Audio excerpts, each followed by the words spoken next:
everybody, and welcome into day 4 of Kong Week. We're at the midway point of these reviews, and in today's video we will be taking a look at the first remake of King Kong all the way back in 1976, titled King Kong.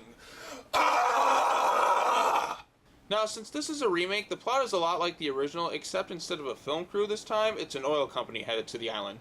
The movie stars Jeff Bridges as primate paleontologist Jack Prescott, Jessica Lange as Dewan, and Charles Grodin as Fred Wilson. Now, Charles Grodin is the best damn thing about this movie. Every time he's on screen, you can't take your eyes off him. He steals every single scene that he's in. He's just so much fun with his cocky arrogantness, and he's just so enjoyable in this movie.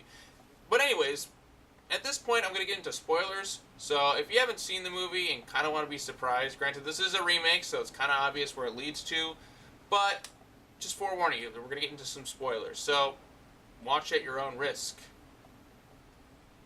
Anyways, Grodin, aka Fred Wilson, fuck it, I'm just going to call him Grodin, is leading an expedition to the island where he thinks has a big spot for oil.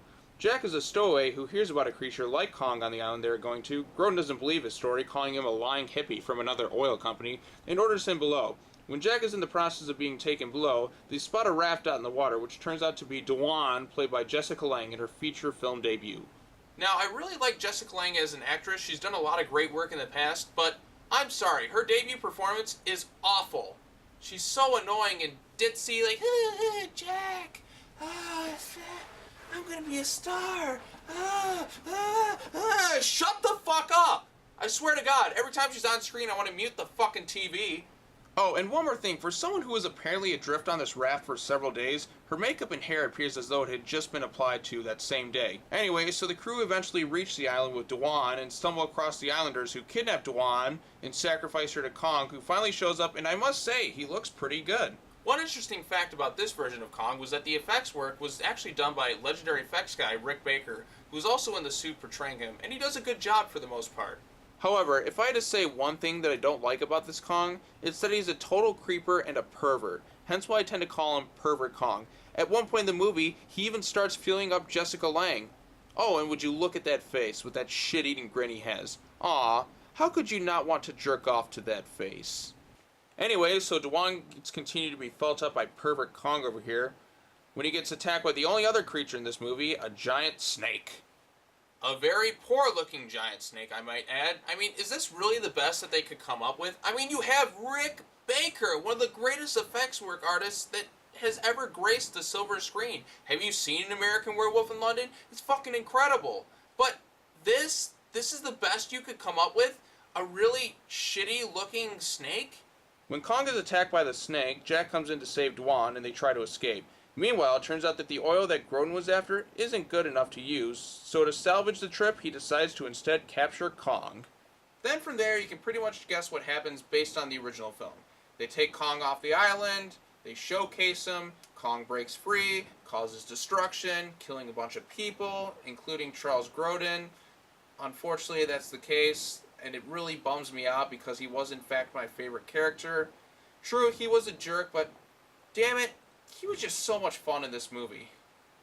If you've seen the poster of this movie, then you know that in this film, he climbs to the top of the World Trade Center and not the Empire State Building. And speaking of the poster, why on earth does it say, the most exciting original motion picture of all time? It's not original, it's a fucking remake! Anyway, so Kong of course climbs to the top of the tower like in the original, gets attacked, and seemingly falls to his death. That is until he comes back in the sequel that unfortunately we're going to have to talk about tomorrow. But other than that, the movie pretty much just wraps up. As far as the Kong movies go, a lot of people are mixed on this one. There are those who like it for what it is, and those who don't based on their love of the original film. I'm one of those people that really enjoys this movie. There are a lot of things to like about it. The performances outside of Jessica Lange are good, the music and cinematography are awfully nice. When the movie wants to be funny, it can be. After all, this movie is written by Lorenzo Semple Jr., who worked on the 60s Batman TV show as one of the head writers. So, there's a bit of that tongue-in-cheek, campy humor to the film. As far as the effects work on this movie goes, for the most part it's well done, especially for the time that it was released. I mean, there are a few poorly done shots here and there, but I also appreciate a lot of the practical effects work that was done for this movie. There is also some cool scenes in the film towards the end when Kong escapes from his cage and causes some destruction. I thought that those scenes were quite enjoyable. Now, in terms of what I would think of this movie, in my opinion, it's worth checking out. Not quite as good as the original, but I'd be lying if I didn't say I had a good time watching this. The best parts of this movie are Kong and Charles Grodin, who make this movie worth watching. If you're going to check it out, watch it out for at least those two. They're a lot of fun. Anyways, those are my thoughts on King Kong 1976. I hope you all enjoyed the review. Be sure to come back tomorrow as I take a look at the sequel to this film, King Kong Lives.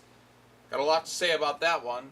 So, anyways, thanks for watching, everyone. Hope you enjoyed this video. Leave a comment down below. Let me know what you thought of King Kong 1976, and I'll be back again tomorrow. Thank you all for watching, and I'll see you soon. Bye-bye.